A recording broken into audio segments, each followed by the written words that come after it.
Hi everyone, good morning. Happy Saturday. Today is the day that the Lord has made and we will rejoice and be glad in it. I'm so thankful that you are here with me, whether you are watching it now on replay, comment, like, share. I'm here for it all. This is Her Divine Journey podcast sponsored by Words That Speak with your host, Brandy, aka Bejules. So I'm super excited about today's topic because this is something I have implemented in my personal life. And I even got some extra little nuggets and some extra tips to share with you guys.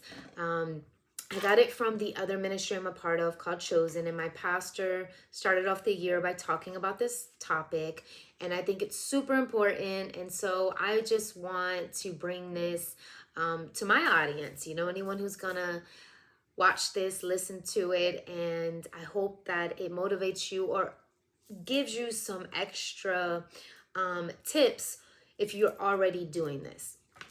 So I want to talk about vision boards. Yes, vision boards.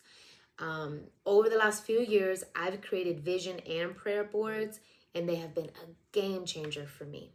So whether you want to do a vision board, a prayer board, or both, you can implement today's episode to both. I will give you tips. I will give you strategic ways, some questions. So stay tuned. Don't lose me yet. Keep watching.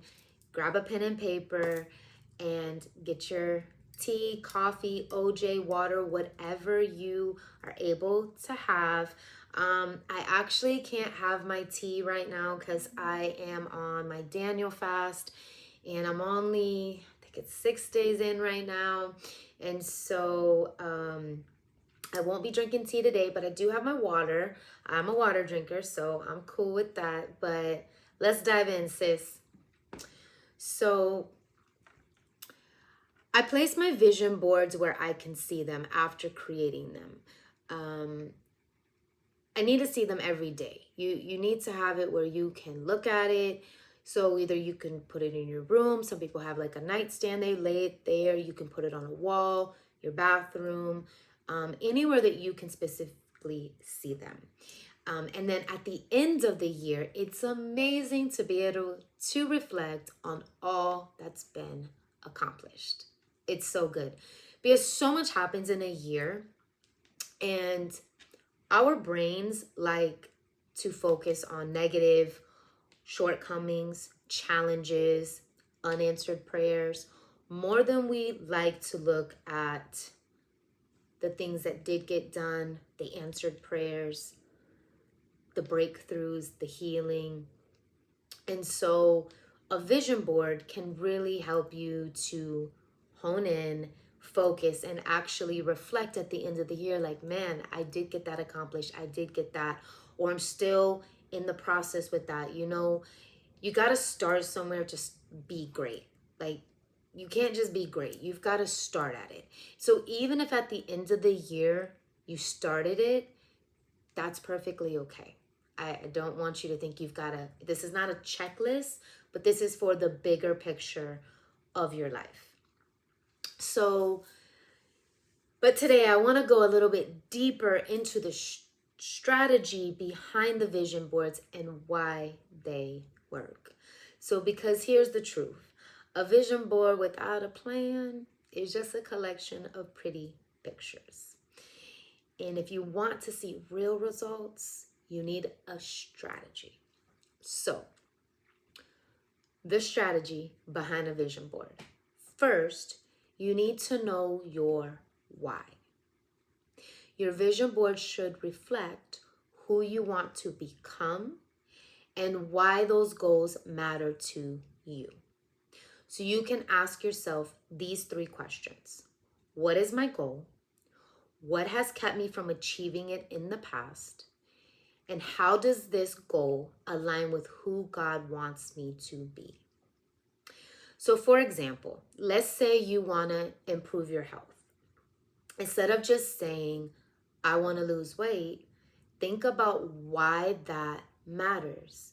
Maybe it's so you can have more energy to serve your family or live longer or have just a healthier life. Your why gives your goals meaning and keeps you motivated when things get hard. So last year, I had a lot of dreams that I was turning into reality. And there were days where it was getting, kind of faded. Like I would lose sight. But this board, I was able to come back to it and remember this is why. This is why. My why was strong enough, so I was able to accomplish. I was able to get over the obstacles. I was able to get over the hurdles. I was able to push through things because I could look at my why and this is why. This is why. And another piece of information, not everyone's going to understand your vision and not everyone's going to celebrate you for it. So your vision board, at the end of the year, you may be the only one that really realizes everything you've done. And that's okay because God sees you too. And I just want to throw that out there. It's a little extra for you, okay? So does vision board go with the Bible? Is it biblical? I mean, there's not really anything that says God says you need to write a vision board or that anyone has done a vision board in the Bible. But the Bible does say in Proverbs 29:18, where there is no vision, the people perish. This reminds me of how important it is to have a clear vision for our lives, one that's aligned with God's purpose. I know for me, I have lived years that I didn't have a vision and I perished. Now, I don't mean that obviously I'm still alive. I didn't die, but I perished. My soul, my spirit, my body, my mind, my heart, like it wasn't alive, And so when you have a vision and you're going for that vision and your why is big enough, man, you're unstoppable. There's something about that power that it's hard to express in words, but man, it's real. It's definitely a thing. It is a vibe. So my next tip I would say is setting smart goals. So this is where we take those big dreams and we break them down into actionable steps. So SMART stands for specific, measurable, achievable, relevant, time-bound. So for example, instead of saying I want to lose weight, a SMART goal might be I will lose 10 pounds in 3 months by meal prepping, exercising 3 times a week, and tracking my progress. So this kind of goal gives you a clear plan of action. And when you add visuals to your vision board, like pictures of healthy meals, workout routines, or motivational quotes, it becomes a daily reminder of what you're working toward. My next tip is habit stacking. So this is something that, come to find out, I was kind of doing. I just didn't know what it was called. And so there's actually a name to it. It's called habit stacking. So this is a strategy that I found super helpful. It means pairing a new habit with an existing one to make it easier to stick with. So for example, if you want to drink more water, you could pair it with your morning prayer time. Keep a glass of water next to your Bible or journal, and it becomes part of your routine. So, we all know that New Year's resolutions often fail because they're vague or they lack a plan.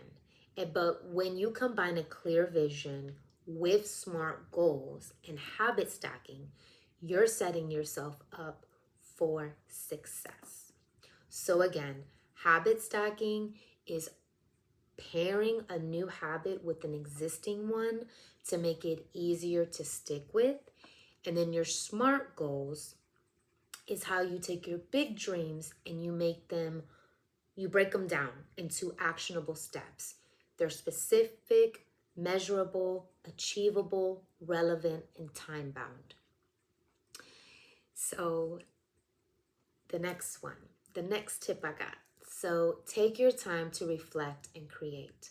So creating a vision board isn't something you rush through.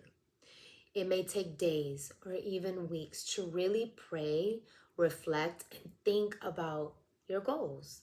And ask God to guide you and reveal the steps you need to take. So once you've created your vision board, revisit regularly. It's not just about making it look pretty. It's a tool to keep you focused and aligned throughout the year. So I want to give some biblical encouragement. So here are some verses that have been encouraging to me in the process. So Proverbs 6:3. Commit to the Lord whatever you do, and he will establish your plans. Habakkuk 2:2. And there's so many people that say it so differently. So I'm hoping I'm saying it correctly. God, forgive me if I didn't. But it says, write the vision, make it plain on tablets, so he may run who reads it. Jeremiah 29:11, a very famous verse. For I know the plans I have for you, declares the Lord. It's plans to prosper you and not to harm you. Plans to give you a hope and a future. So these verses remind us that our goals and plans need to be rooted in God's will. When we commit our work to him, he establishes our steps. So I am in the process of making my vision board. I bought I went to the library, got some magazines. I've picked up a couple of newspapers that I've seen for free. I've already got some like arts and crafts. And I'm not a big arts and crafts person. I can visualize it, but like making it, that's not really me. But I am going to try to make it as cute and vibrant as possible. And so I am going to be starting mine this week. I've already got a couple of ideas and like what I kind of want to do. I have been reflecting since the beginning of the year and praying like, God, what are we doing this year? I have this is what I want to do. Can you align this with your will? And what else is in your will that I'm not focusing on or I'm not even thinking about, right? And so with me being on the fast, that is also for me to get clarity, for me to get better understanding and release my own understanding. And so that I can hear from him, and finish out my vision board. So mine's going to take a little bit longer because I am actually doing the Daniel fast for 21 days. And then we've been challenged to push it to 40. I am also doing a tongue fast, which I'm not, how do I explain it? It's more based at work, but it's also going into my personal life as well. But I'm just staying in my lane and keeping my mouth shut. There are certain things I'm not talking about. I'm not emailing. I'm not the one that's like, me. I have something to say. Though I mostly say things with grace and I'm professional. Last year was a lot of me talking. And I've got a couple questions that I'm not making a move until I hear from God. I'm also fasting from any alcoholic beverages. And so, it's a combination with it for this vision and the vision board. So as you think about creating your vision board, remember to start with your why. Your why has to be strong enough to take down everything that's going to come this year. There are going to be storms. There are going to be trials. There are going to be tests. Your why has to be stronger than all of it. Okay? It's got to be big enough. And we serve a big God. So your why can be ginormous, okay? I need it to be ginormous, all right? Remember to set your SMART goals, take action, use some habit stacking, and there you go, man. And it's not all about perfection. That really doesn't exist. You want to be excellent, okay? That's the word that I replace perfection with. And at the end of the day, it's about progress. That's what it's about. It's about progressing. So I challenge you to start this week. Take time to pray, reflect, begin creating your vision board. And let it be a tool that keeps you focused and inspired to become the person God has called you to be. And if you want to share it, if you want to give some insight, I am here for it, sis. I am here. I am rooting you on. I am praying for you. So that was all, you guys. I don't got really much else to say about the vision board. I hope that this has helped you to get started and to give you a little bit of a plan of how to make it worthwhile. So thank you so much for joining me today. I cannot wait to hear about your vision boards and amazing things God is going to do in 2025, because y'all, the best is yet to come. So I hope this has touched one heart, one mind, one body, one soul, and one spirit. And until next time, keep walking in faith and purpose. Bye.